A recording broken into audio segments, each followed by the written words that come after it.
Hello everybody, how are you? Welcome back. We're going to do our second session now of MathCounts State Sprint Round. Actually, hopefully we'll also get to go to the MathCounts State Target Round. Let's see how fast we can go through these. I actually don't know, because the last 10 questions in the MathCounts competition sprint rounds are usually quite challenging. Again, this is an official collaboration with the MathCounts National Organization, and so we're very, very happy to be able to use their problems. As a reminder, these problems are copyrighted, so please do not just copy these anywhere else. It's a real pleasure to work with MathCounts because they're an organization that got me interested in math back when I was in middle school too. All right, well, let's go and try some problems, okay? I'm just going to go back to where we left off from last time. We'll have about 1 hour that we're talking about problems today, and then we'll use the session on Monday to wrap up whatever else there might be that we haven't solved. Oh, somebody asked, why are we doing state math counts? Well, because state math counts happened. And then also because it's just something that we're doing to collaborate with MathCounts to go and show everybody how interesting these questions are. Also, they're just really well designed. If you can see, I got pretty excited about some of the other ones that we did yesterday. All right, let's get started. We finished at question 22 last time. So today, we start with question 23. If n is an integer such that the value of the expression 4n plus 5n plus 6n plus 7n is a 4-digit positive integer containing each of the digits 4, 5, 6, and 7, what is the greatest possible value of n? Okay, well, first of all, 4n plus 5n plus 6n plus 7n, let's just go simplify that. That's an arithmetic progression. It goes 4n and then like another n every time. 4, 5, 6, 7, so on. So actually, I'm just going to use that Gauss trick. It's like this is 11n and that's also 11n, 4n plus 7n. So that's 22n altogether. So now I know that 22n is a number with 4, 5, 6, 7 rearranged. Okay, well, let's see. So if I look at the 22n, the important thing is 22 is 2 times 11. Aha. So with this, I now know that I need to make sure I have an even number at the end. That will take care of the 2. So the last digit is either a 4 or a 6. Ah, and there's this 11 trick. A number is divisible by 11 exactly when the sum of the odd position digits and the sum of the even position digits differ by a factor of 11. So in particular, this is a really cute question. If I have let's use different colors. I like it this way. Okay, so I'll use different colors. The 4-digit number has 2 yellow digits and 2 blue digits. And if we were teaching a number theory class, I'd explain like why is this the case. It's actually really nice. But divisible by 11 is exactly if the sum of the yellows and the sum of the blues differ by a multiple of 11. This is divisible by 11 exactly when the yellow sum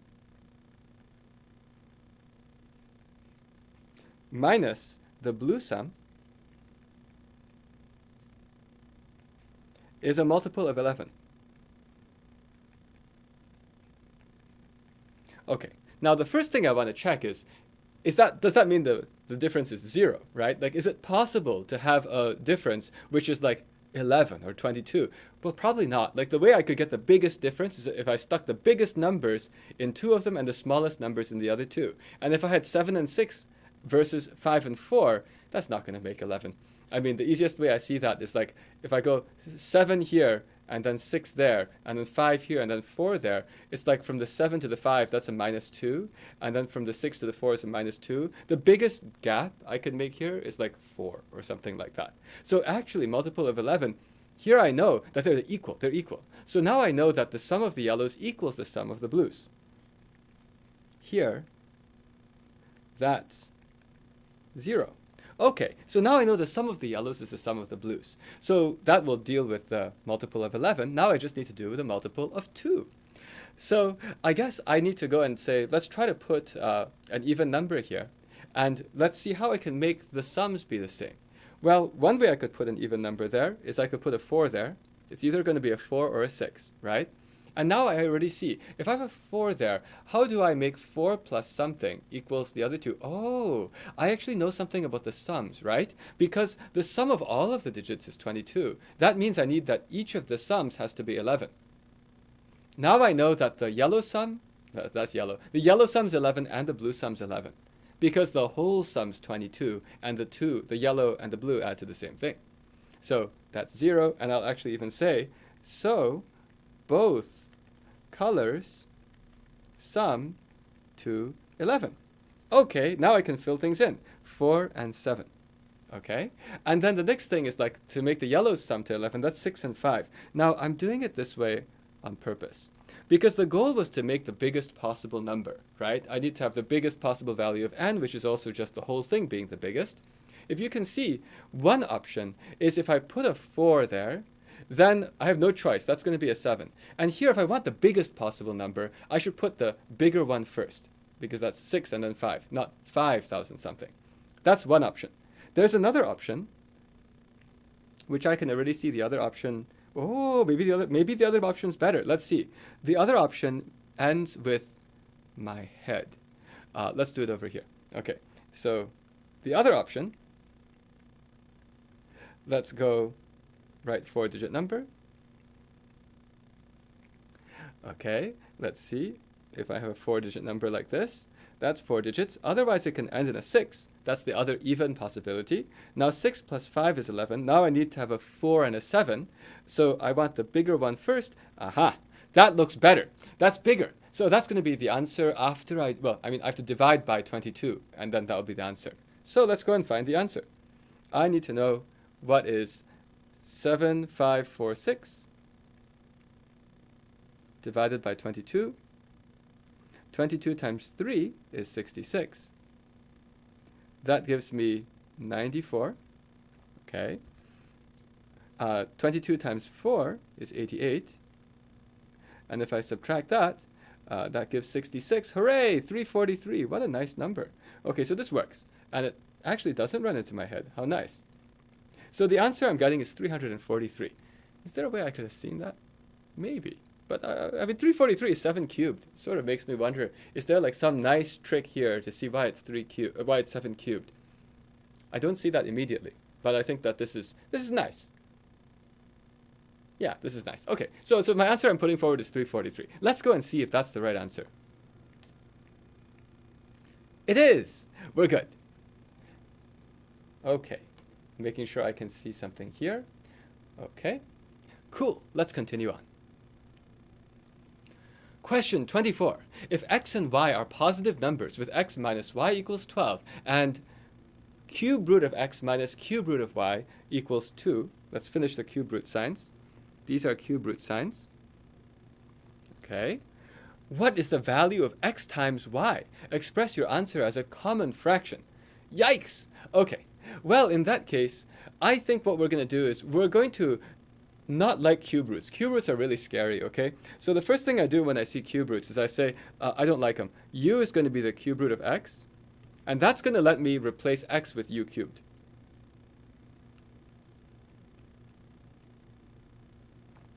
That's not how I draw u's. U cubed. And v, let v be the cube root of y. So y is equal to v cubed. Does this help me at all? Let's find out. So now what I know is that let's rewrite our equations, right? Now what I know is that u cubed minus v cubed is equal to 12, and also u minus v is equal to 2. This does help. Okay, first of all, now what can I do with this? Well, that factors. Actually, I don't know. I don't think it was a MathCounts live stream, but I remember doing it on a previous live stream not long ago on this channel where we talked about how u cubed minus v cubed actually factors as u minus v, u squared plus uv plus v squared, and that's 12. And that's because this factors. Actually, if you see, the reason why this works is if I tried multiplying, I would do a giant FOIL because it's 2 things and 3 things. And so that gives me the u cubed. And then I get this thing, u squared v, but that cancels with the minus vu squared. Like basically this thing and that thing cancel out. And then the u with v squared, my hand is not big enough, but the u to the v squared, that cancels with this thing, the minus v and the uv. And then finally, I have the minus v cubed comes out at the end. So if you expand this whole thing out, that's actually what you have. This is super cool. Difference of cubes you can factor out this way. So now, if that's the case, somebody said it actually was an AMA. Thanks very much for explaining. So it was an Ask Math Anything. I just remember doing this live on this YouTube channel very, very recently. But anyway, so the u minus v, that's 2, okay? So let's get rid of it. So now this thing here happens to be 6. So now I know that u squared plus uv plus v squared is equal to 6. Well, I'm supposed to figure out xy. That's like uv whole thing cubed, but that makes me happy. Because you know what happens if I square this thing? U minus v whole thing squared is going to look something like this. So I'm just going to circle this because that's what I'm about to do. Square both sides of that. That tells me that u squared minus 2uv plus v squared is equal to 4.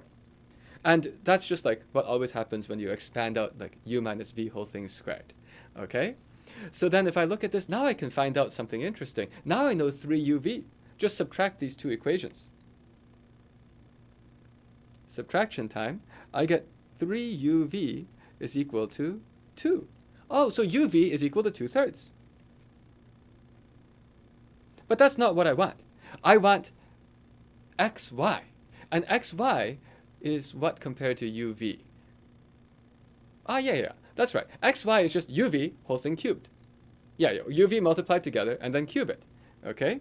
So then I find out that uv whole thing cubed, that's equal to 8/27. And that's xy. Okay, so that's my proposed answer. Let's see if this works. 8/27. It does. Okay, let's keep going. I did see somebody ask me, why didn't I use a particular factorization? Oh, maybe I could have. Oh, somebody said you can use a factorization which is a little bit more... No, somebody was saying that. I see. Somebody was asking, why didn't you just do u minus v whole thing cubed? Like, why not just cube this whole side? I could have done that. I think it's because I like to take things away, if I can, to make things simpler. And so since I saw that this had a factor of u minus v, I was like, let's just get rid of that, because I know that's 2. So then I can have everything down to like quadratic at most. So that's why my intuition was, I don't like cubes, they scare me. Quadratics are better. I see a way to get rid of the cubes. At least I'll just have a quadratic. And once I got to that, I said, aha, now I can just square that thing and subtract out that uv term. I mean, just get that uv term. All right. Next, let's keep going. Somebody has just said, what are you doing here? Well, welcome. You're here watching us try to solve some really hard math problems from MathCounts State Competition live. Question 25. In a certain game, players 1 through 5 take turns rolling a standard 6-sided die, beginning with player 1. If a 6 is rolled, that player wins. If any other number is rolled, the die is given to the player whose number corresponds to the number rolled, even if that is the player whose turn it currently is. What is the probability that player 1 wins? Express your answer as a common fraction. Oh, okay. This is interesting. So they're going to take turns. And player 1 gets to start. And if a player 1 rolls and gets a 6, then the player 1 wins and it's over.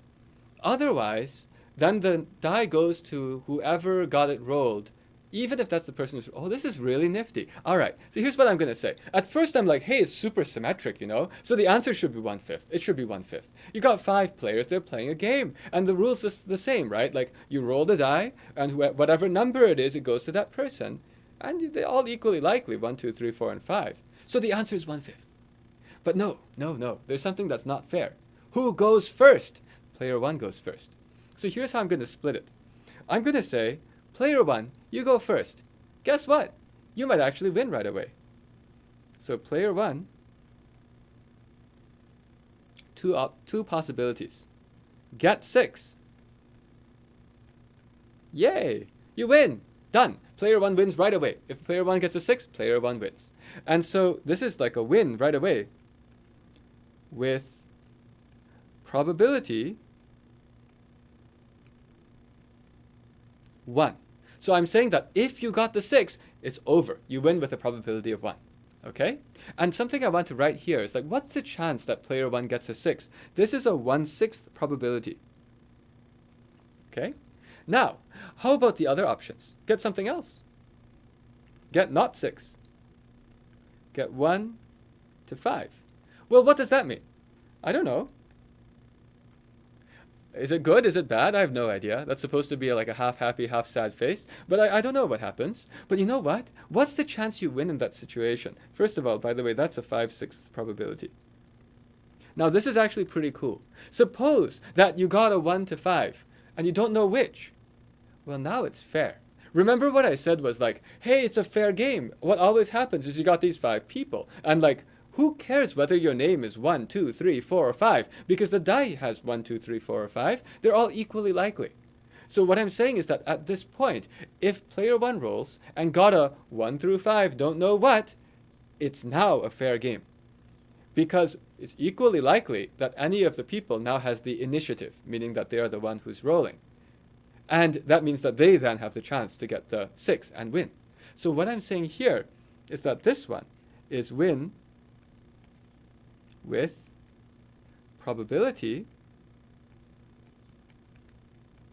1 over 5. Did that make sense to people? This is actually the very deep part of the problem. It's that somehow if player 1 gets a 6, bam, you win. If player 1 gets a not 6, now it becomes a completely fair game because who knows who it's going to go to. And it's symmetric at that point. So I just have to know what's the probability player 1 wins. It is 1/6 times 1 plus 5/6 times 1/5.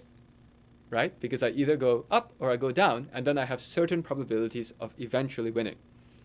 So I think that the answer is equal to 1/6 times 1 plus 5 over 6 times 1 over 5, which is equal to 1/6 plus 1/6. That's 1/3.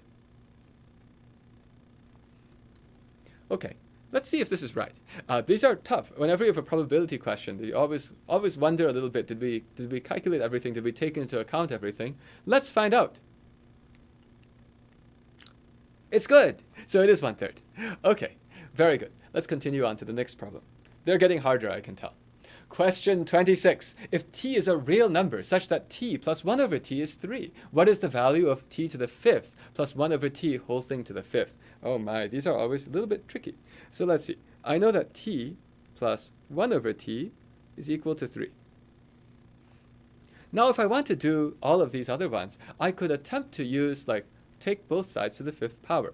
There's something called the binomial theorem, which is what we're about to use. If you raise both sides to the 5th power, actually that expands out into, this one gives you some coefficients. I'll use the 1, what just happened, not cubed, is 1 t to the 5th plus 5 t to the 4th, 1 over t to the 4th, plus 10 t cubed, 1 over t cubed, plus 10 t squared. What did I just do? No, totally bogus. To the 1. This is to the 2.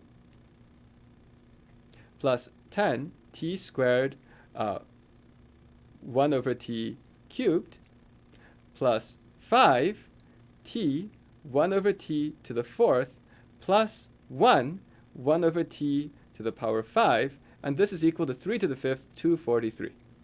Okay, I'll pause for a second. This is called the binomial theorem. When you go and try to expand out something to the 5th power, you end up getting all these different combinations of the first thing to some power times the second thing to the power of 5 minus the first power. And I don't have time to go through the exact reason why this is true. We actually usually talk about this in any class that I'm teaching about it. But because we're doing a quick review on the math counts problems, I won't be able to go and explain fully.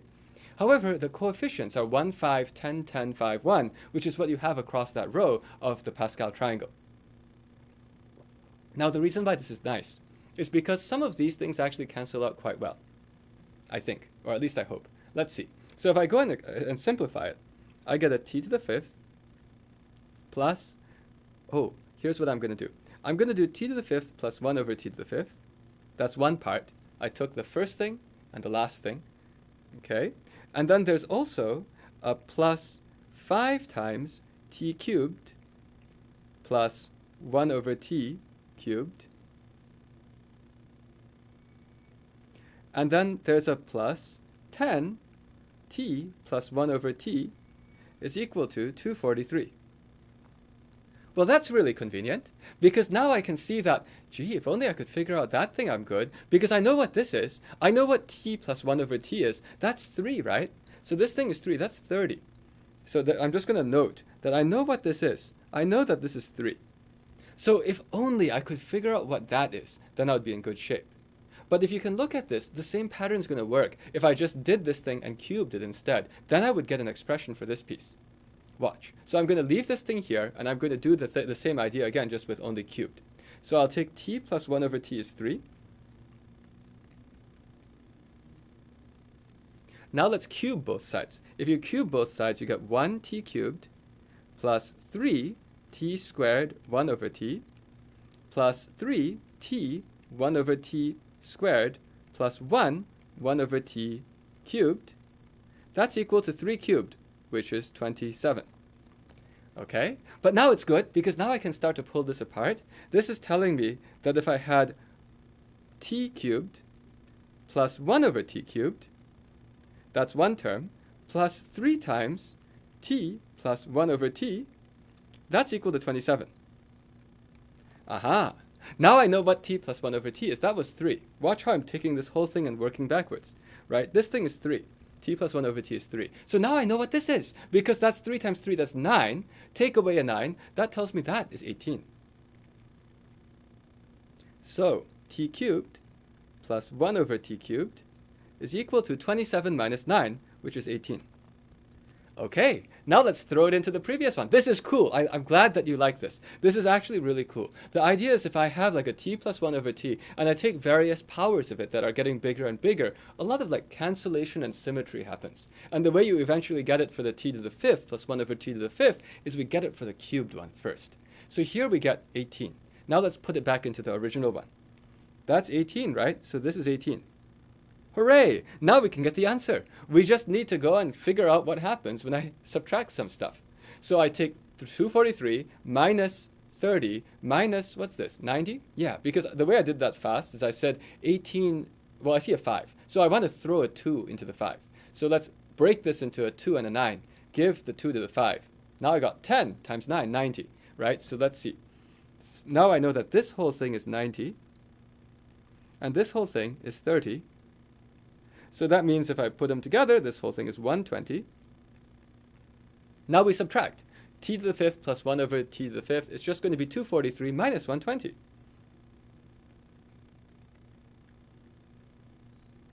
That's 243 minus 120. That's 123. Oh, what a cute number. Nice. 1, 2, 3. Okay, so I'm going to propose an answer of 1, 2, 3. Before we check the answer, I want to say, you know, you could also have tried to do this by solving for t, right? You could have made a quadratic equation and solved for t, but then you'd have taken forever to go and expand out this t to the 5th plus 1 over t to the 5th and simplify everything. And in the end, you'd get an answer which is like nice. Okay? So let's go and see if that's correct. 123. Bam! It's correct. Okay. Yeah, it's very satisfying to go and look at this thing where if you had tried to do it by just solving for t, you'd probably have gotten some crazy radicals. And then like expanding to the 5th power, no hope, right? But this is just about the binomial theorem, which is really neat. When you expand something out, you get like a row of Pascal's triangle as the coefficients. Someone's hungry, wants more problems? Here come more problems. Question 27. In base B, we have r equals 0.57575757, and so on in base B, and 3r is equal to 1.0606060606 in base B.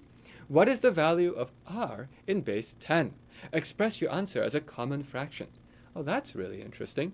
So I need to know, I guess I need to know something about the bases. So if I look at this, okay, I'm like, could it be base 10? Well, if I go from 0.575757 and then triple it, I should get like 1.5 something. Oh, but I don't get that much. That means that the base is higher than 10, I think. Because you see, I would normally expect, like, actually probably even 1.6-ish or even 1.7-ish. Yeah, 1.7-ish. If I took this and tripled it, I would expect 1.7-ish. But actually, I only get 1.06-ish. Oh, that makes me wonder if we're in base 17 or something. So I'm sort of like, I wonder if it's base 17 or base 16. Time to find out. So let's see. What's the easiest way to think of this? Yeah, so the easiest way to think of this is to actually go and say, what does this actually mean, okay? So this 0.57 means you have 5 1 over b's plus 7 1 over b squareds, and then it just keeps repeating. It's like plus 5 over b cubed plus 7 over b to the 4th, right? That's what bases mean. If b was 10, that would just be what you have in this repeating decimal. Goes on forever. But what we know is that if you multiply it by 3, somehow what you get is 1. Now that's a units digit. That's just plain old 1. Plus, and I get a 0. 0 is not interesting. It's just going to be the 6 over b squared plus 6 over b to the 4th plus ... Oops, the plus sign looks funny. Plus ... Okay? So I need to know that if I took this multiplying, I get that. Now, how does that happen?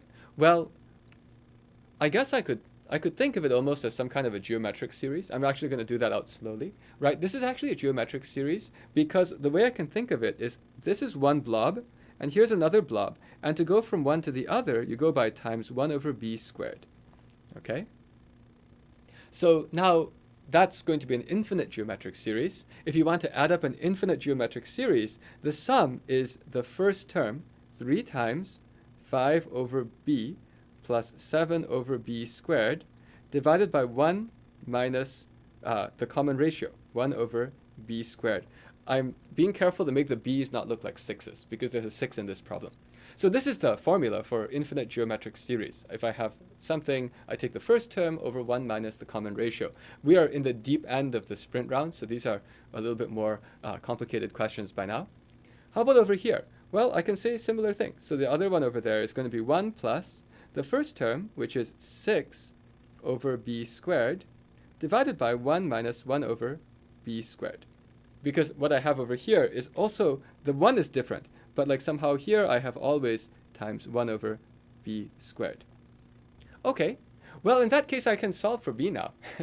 If I want to solve for b, let's just multiply both top and the bottom, both of the sides of the equation by 1 minus 1 over b squared. That's going to get rid of the nasty denominator, and it's going to go up there. So if I do that, and I simplify out the left, I get 15 over b plus 21 over b squared equals 1 minus 1 over b squared plus 6 over b squared. Okay, I should be able to solve for b at this point. Let's see. So this is 1 plus 5 over b squared.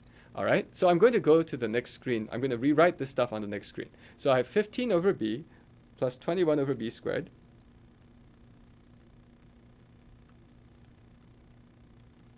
is equal to, it's going to be 1 plus 5 over b squared. Okay.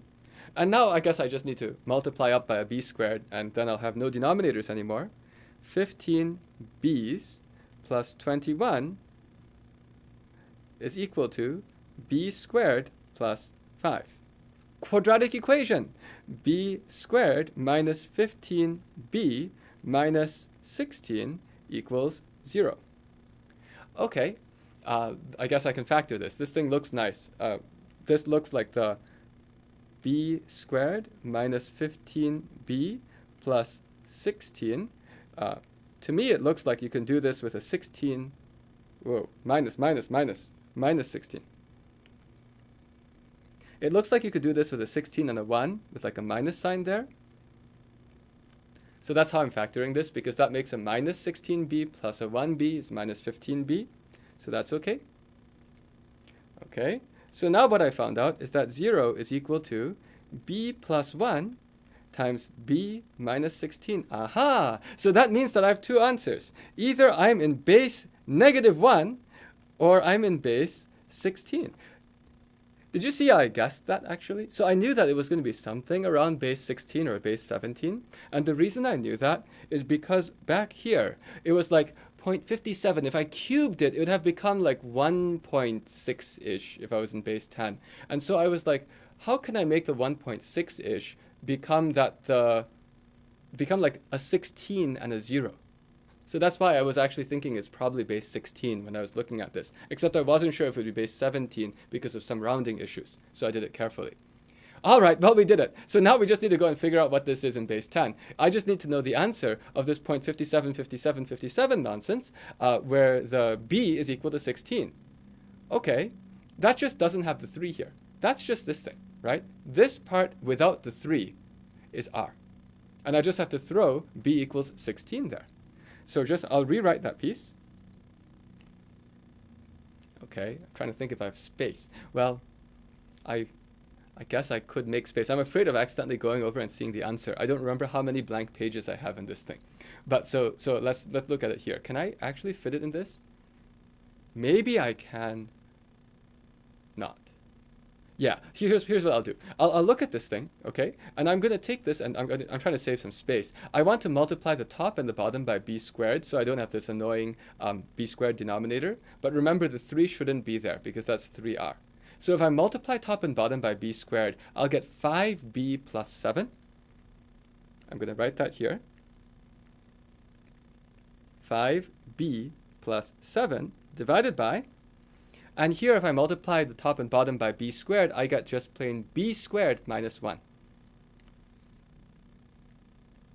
Okay, b is 16, because there's no base minus 1 here. So b is 16, so 5 times 16 is 80. That gives me 87. It's 80 because, again, I do this trick where if I times 5, I don't like 5, I like 10. So grab a 2 from the 16, throw it there. I have an 8 left. 8 times 10 is 80.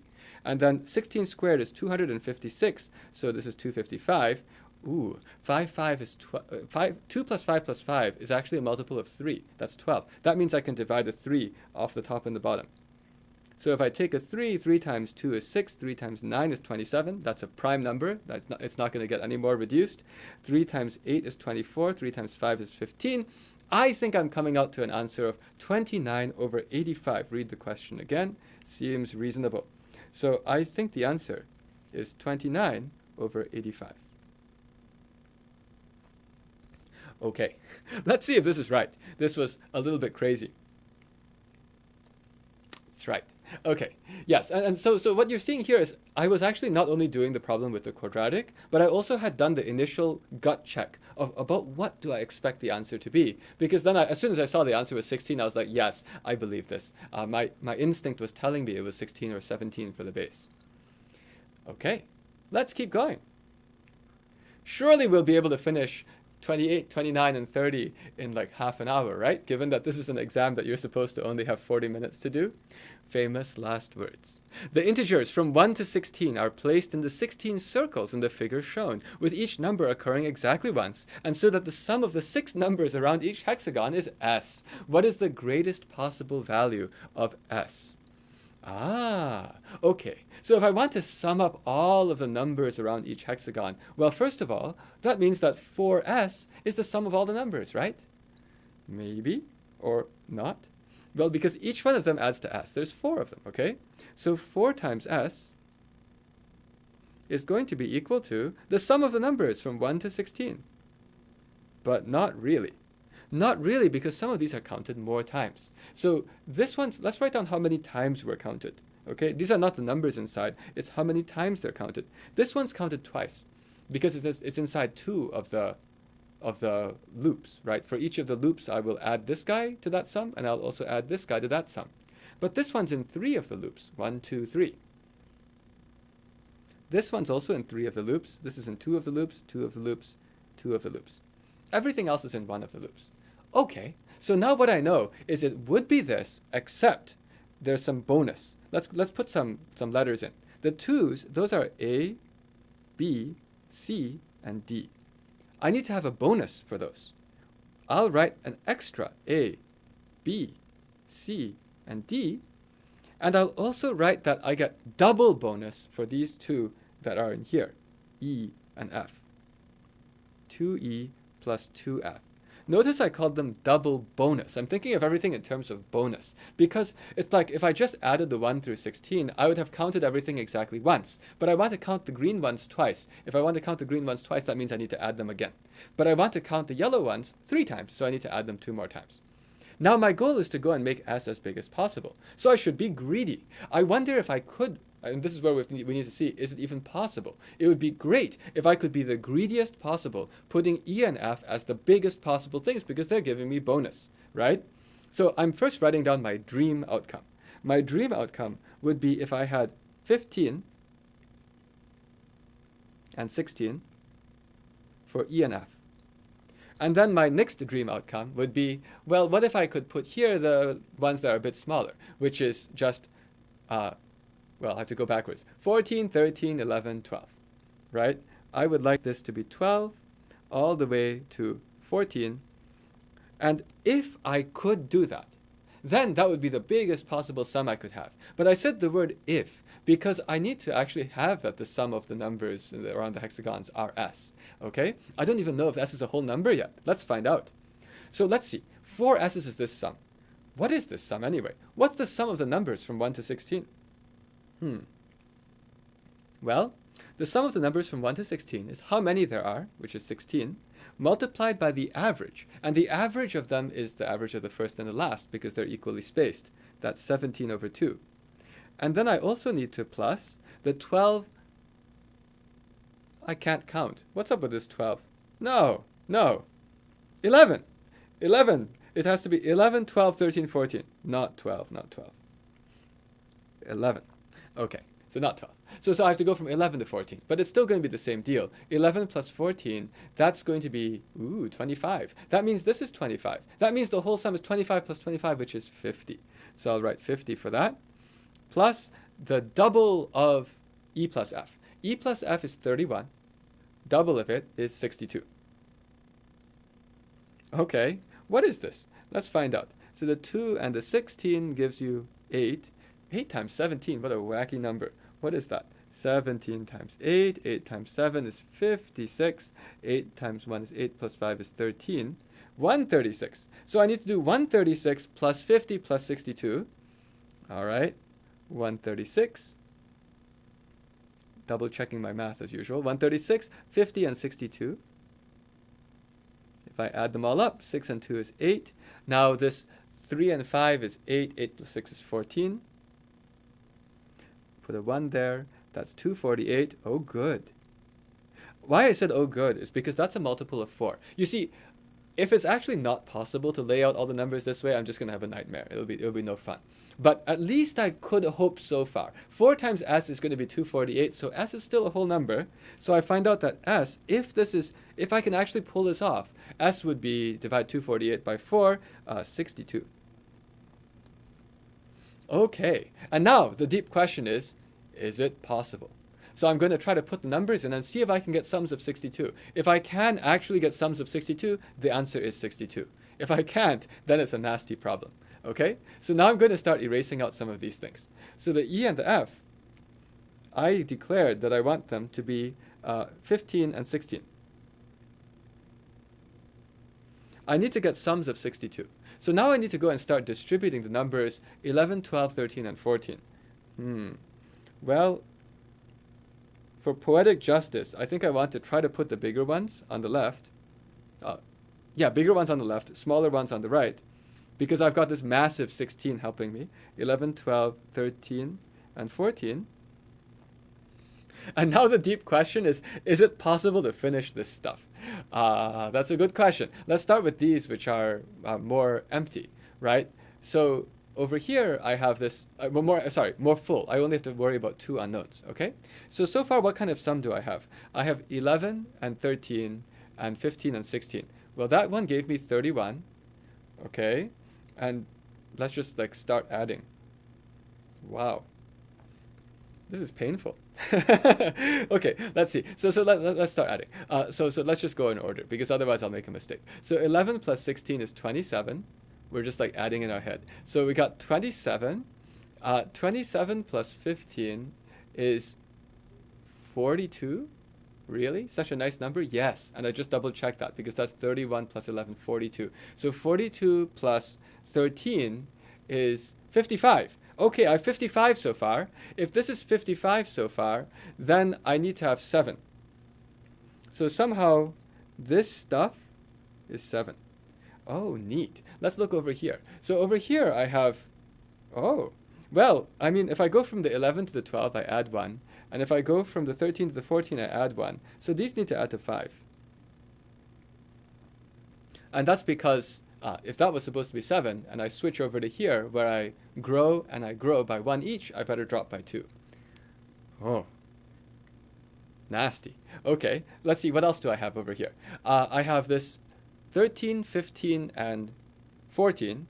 Oh, I like that. 3 consecutive numbers. That means the sum is 3 times the average. So 14 times 3 is 42.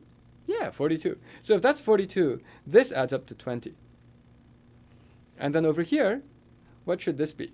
Let's use the same thing. So if I go from 13 to 11, that drops by 2. When I go from 14 to 12, that drops by 2. So this should grow by 2 plus 2. So this should be 24. I'm just showing how I'm saving on the arithmetic. By the way, if you were doing this exam, you probably would have just guessed 62 right off and hoped that it's finished. This is the nastiest MathCounts state problem. Well, it's just because I want to actually know if it's possible, okay? And so now the game becomes, can I actually use the numbers from 1 to 10 and like make all these different sums work out, right? Let's go. Numbers 1 to 10. 5 is the smallest. So let's throw a 1 and let's throw a 4, maybe. Okay, how do I make the 7? Let's do a 2 plus a 5. What you can see me doing is I'm scared of the small stuff. I'm trying to fix the limiting factors, okay? So I have 1, 4, 2, 5 taken away. Now I got to deal with 3. Well, put it on the smaller one, 3. Okay, I need to have 17 left. How do you make 17? 9 plus 8 is 17. And now it's actually going to work. I bet it's going to work. It's going to work because if I filled out all of these successfully, well, because of the sums being what they're supposed to be, whatever's left is actually going to add to 24. Okay, let's see. What's left? 1, 2, 3, 4, 5. Is that a 5? No, 5 is there. I'm missing a 6. Here goes a 6. I'm missing a 7. I'm missing a 7. Okay, wait, what just happened? There's supposed to be a 10. It doesn't work. That means I made an arithmetic error. This is called I don't know how to add. Let's see. So now I'm double checking because 1 up to 10 is supposed to add to 55. And if I look at this, yeah, something is wrong. Something is wrong because 1 plus 2 plus 3 up to 10 is 55. And my sum of the yellow things is an even number. So something is bogus. That means that I made a mistake. Okay, let's fix the mistake. How do we fix the mistake? The strange thing is that I actually have all of the evenness and oddness the same. Those got bigger. Those got smaller. Okay, so here I am being careful again.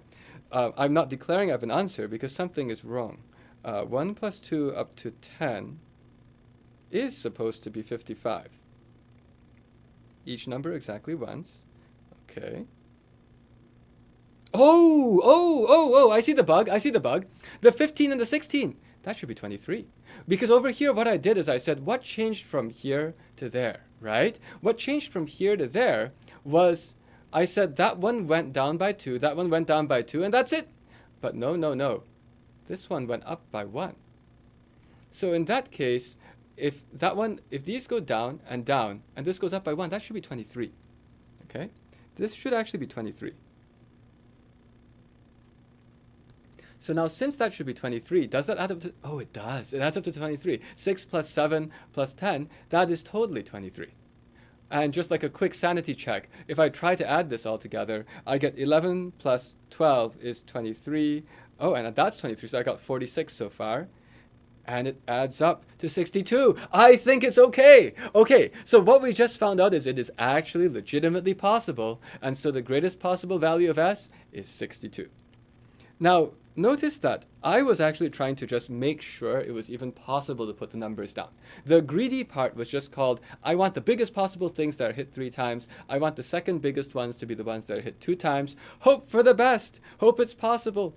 But that's just hoping. If you really want to know for sure, we got to actually go and lay out the numbers and see that it is possible. Let's see if the answer is 62. It is. Okay, we're good. And on the actual competition, I would probably have just guessed 62 and gone on because it's actually quite difficult to go and put everything in. I would probably have said if I have any leftover time at the end, I'll go and check. All right, question 29. Marianne throws a dart that lands randomly on a dartboard shaped like an isosceles trapezoid with side lengths 12 inches, 12 inches, 12 inches, and 24 inches. This is an amazing dartboard, isosceles trapezoidal dartboard. What is the probability that the dart is closer to the 24-inch side than it is to any of the other three sides of the dartboard? Express your answer as a common fraction. Oh my gosh. Okay. So first of all, I got to draw this thing, right? So I have a 12 and I have a 24. Oh, it's a nice dartboard. I see what this is. So this is a 12, and here's a 24. And you know it's math counts. Math counts is not going to be evil, right? So I bet that it's going to be nice angles. 12, 12. Let's make it look a little bit better. 12. And you know what this is?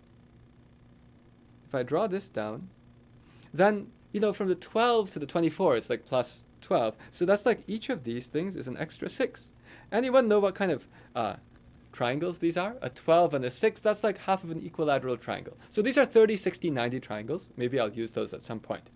But now, if I look at this thing, now the question is, oh, but what does it mean closer to the 24-inch side than it is to any of the other three sides of the dartboard?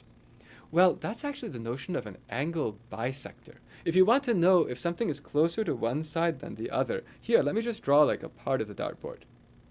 Over there. Now, close to this corner, which points are closer to the 24 than one of these sides, 12? It actually is that you just draw this angle bisector that cuts halfway through. You know what I mean? And all the points here, these are closer to 24 than they are to the 12. The angle bisector has the unique property that every point in the angle bisector is equal distance from the two sides. And if you're on this side of the angle bisector, then you're closer to the 24. So now I'm going to draw those two angle bisectors up. And there's also this other horizontal line that's going to go across, because what does it mean closer to the 24 than 12? Effectively, what I'm doing is I'm putting up these boundaries, sort of like fences. And that was very useful to know this is a 30, 60, 90 right triangle, because we're probably going to use that. Okay, so now let's go and draw these angle bisectors going across, going across. And there's also this midline. That didn't look quite in the middle. This is like the middle. Okay? And so the question is, what's the probability? That's the area here. I need to know what is the area down here compared to the whole area. Whoa. Okay. So if I want to do this, is there some way I can be nice and lazy? You know I'm lazy. I want to be very lazy. I have ideas. Okay, I have ideas. Let's be lazy. Okay. So I want to know what is the fraction of the area down here. I see a way to do this. Let's go and draw. Well, yeah. Let's finish it. Let's go up to here, and go up to here. Now you know what? I wrote these sixes. Let's not write sixes. These are 30-degree angles. Since those are 30-degree angles, and since this is 24, I can think of it as cutting into a 12 and a 12, and drawing a vertical. Okay, so this is 12 and this is 12. Now I have 30, 60, 90 right triangles, so if that's 12, I know how tall this is, okay? So the height of this piece is going to be, whatever it is, it's going to be 12 divided by the square root of 3. Because whenever I have this 30, 60, 90 right triangle, the sides are in the ratio of 2:1 is to square root of 3. So if I want to undo it, I divide by the square root of 3. 12 divided by the square root of 3. What's that? Let's do a quick rough work, quick scratch work over here. 12 over the square root of 3. I could multiply the top and the bottom by square root 3. I get 12 root 3 over 3. That's what happens if I multiply the top and the bottom by root 3. And that's just 4 root 3. How nice. I have no idea how people are supposed to do these questions so fast. Anyway, so this is 12 root 3. That's the, this is 4 root 3. That's the whole height. Separately, I'm also a little bit curious of what is the, what is this height here? This is halfway up. Oh, another 30, 60, 90. That's 12, that's 6. This whole thing is 6 root 3. So the whole height is 6 root 3. So that means that half of the height is 3 root 3. Ooh. I'll just label it there. This is 3 root 3. And that's the bit of the height. I like this, because what that means is that that little bit is 1 root 3. Why did I do that?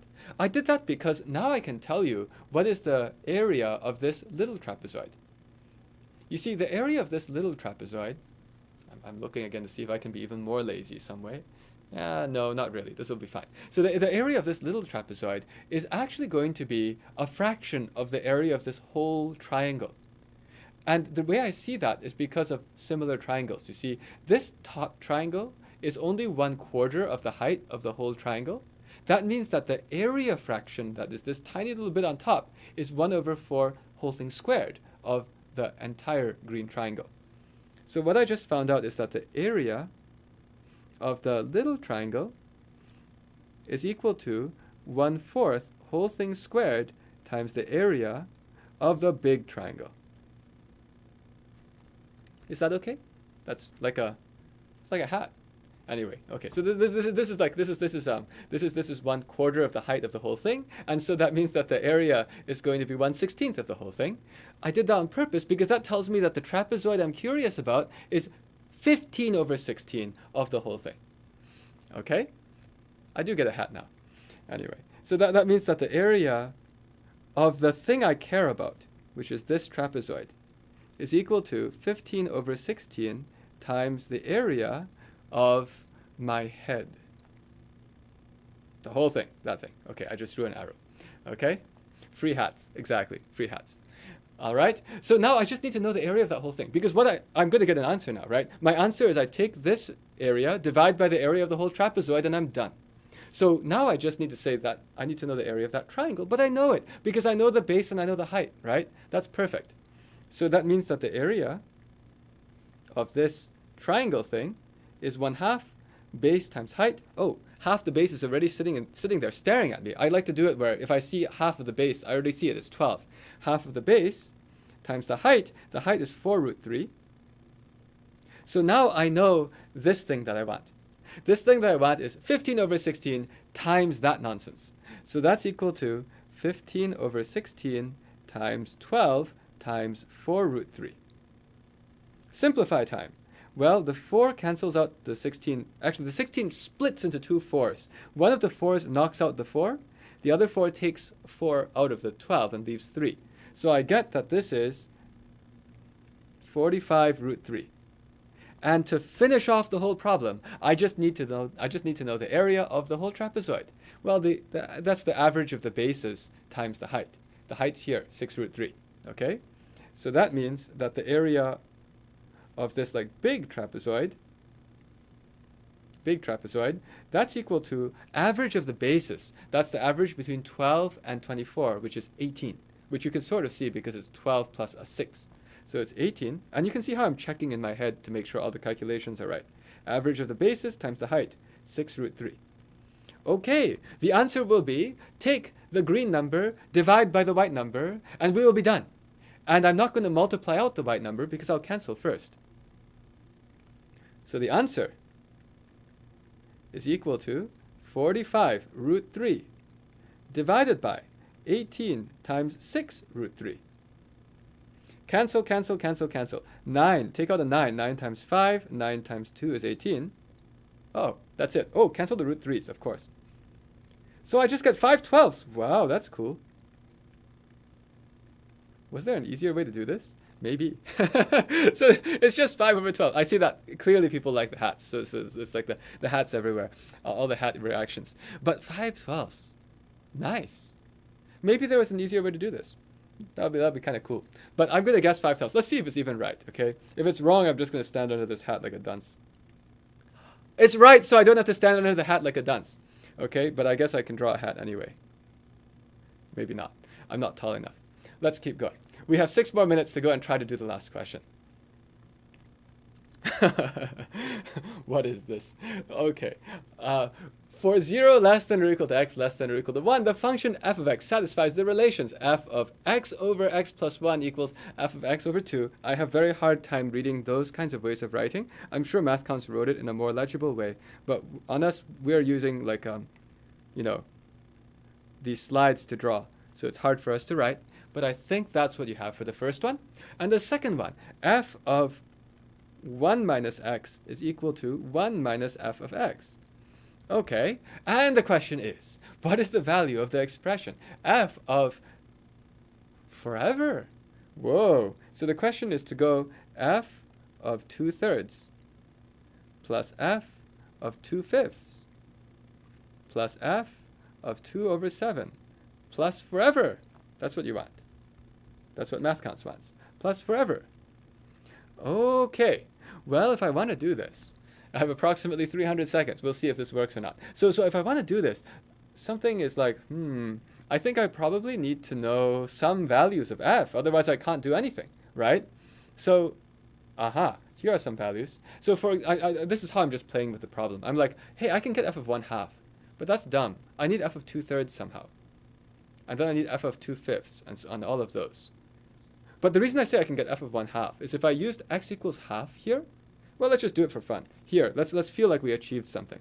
F of 1 minus 1/2 is equal to 1 minus f of 1/2. So that means that f of 1/2 is equal to 1 minus f of 1/2. Look at that. F of 1/2, two of them is 1, so f of 1/2 is equal to half. Well, that's kind of satisfying. I got something. But now what else could I do? I want to get 2/3. So if I want to get 2/3, if I put 2/3 in for this x, I would get 2/3 over something awful. So if I put 2/3 in if I put 2/3 here, I would get 2/3 over negative 1/3, which is like negative 2. But that feels sort of like half. Oh, is there any other way I can do this? Well, what if I had this as 2/3? Is there a way to make this equal to 2/3? What if I put 1/2 just for fun? 1/2 over 1/2 minus 1. That's no good. I'm trying to use these relations to go and try to find some. Oh, wait. Somebody said I wrote it wrong. Oh, good. It's a plus. Okay, so first of all, thank you, everybody in the chat. I'm just seeing this chat has all these like bright orange stuff. And it's because, oh yeah, you're trying to tell me something. But now I'm actually happy. Okay, so first of all, that's called like, oops, copied it wrong. That's an oops. But now if I go back over here, it's like, hey, look, it works. Put a 1/2 in for there. Now I'm actually happy because that gives you 1/2 over 3. That doesn't make me that happy. It makes me a little happy. I get a third, okay? So let's put a half in. So now I know that if I put x equals a half, f of a half over 2 is equal to f of a half over 3/2, which is 1/3. Ooh. Well, in that case, I know what is f of half. That's half. So this is a quarter. That's cute. So now I just found out that f of a third is a quarter. Can I use that to get f of 2/3? Oh, yes, I can. Because f of 1 minus x, if I put a 1/3 into here, then I get f of 2/3 is 1 minus f of a third. So now I'm going to go and use this thing with the 1/3 to get x. With x equals 1/3 here, I get f of 2/3 is equal to 1 minus f of 1/3, which is 3/4. Bam! I got one of my numbers. I have f of 2/3 now. Now I wonder if I can just keep doing this. So I know f of 2/3 is equal to 3/4. So maybe I can try it again. What if I put 2/3 into this? Does that work? If I put 2/3 here, I get 2/3 over 1 and 2/3. 5/3. Yes, it works. Okay, so the next thing I'm going to do is I'm going to put into this thing x equals 2/3. Okay, if I put into that thing x equals 2/3, I'm going to get f of 2/3. I'm just going to show you what I did in my head. Over 2/3 plus 1 is 5/3. Makes me really happy because that's 2/5. Okay, this is equal to simply f of 2/3 over 2. As you can see, the f is just like a machine. I can throw something into it and you know, whatever happens, happens. But f of 2/3, that was 3/4. So that's going to be 3/8. And this thing here was f of 2/5. This whole thing is 2/5. So now I know that I have a 3/4.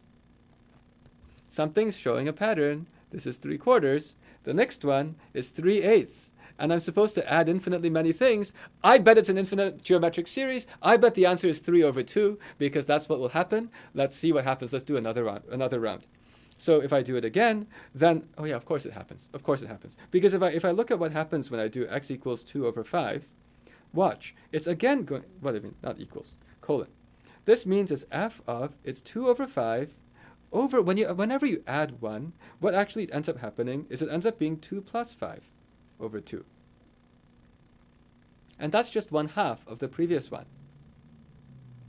So that's perfect, right? Like this pattern, the over 2 at the bottom, what just happened? Wait. I just did a mistake. No, not over 2. It's over 5, over 5. Okay, much better. So this is 2/5 plus 1. So it's this. But now the 5's cancel, right? The denominators always cancel. So that's why what you get is you always get 2 over, like the next thing with like plus 2 more. That's what's going on here. So in that case, I find out that the next thing is always half of the previous thing. So I have this nice infinite geometric series. This is going to be 3 over 16. And now I just need to know what is 3 over 4 plus 3 over 8 plus 3 over 16 and so on. And that's just halving every time. So the answer, it'll fit here. The answer is equal to 3 over 4 times 1 plus 1/2 plus 1 over 4 plus so on. And this is a famous infinite geometric series. So that's up to 2. We don't have time to do it today, but that's the same. You could use the formula to do that too. And that's the 3 over 2 that I had made a surmising of a guess as soon as I saw the first two things here. The moment of truth. We're good, and that finishes the sprint round. So we have managed to do it with just over 2 hours of time. I have enormous respect for you students who attempted to do this sprint round in 40 minutes. Anyone who managed to do all of these, you are rather superhuman. But I will say that the questions are really interesting. And thanks, MathCounts, for this collaboration. We'll be back on Monday with the target round, which is 8 questions that you're supposed to have 24 minutes to solve. We're going to try to do them all in an hour. Let's see. And I'll see you tomorrow. Oh, yeah, tomorrow. Tomorrow. When is it tomorrow? It's at 6:30 p.m. Eastern time tomorrow. So it's not the 5 o'clock. See you there. Bye-bye.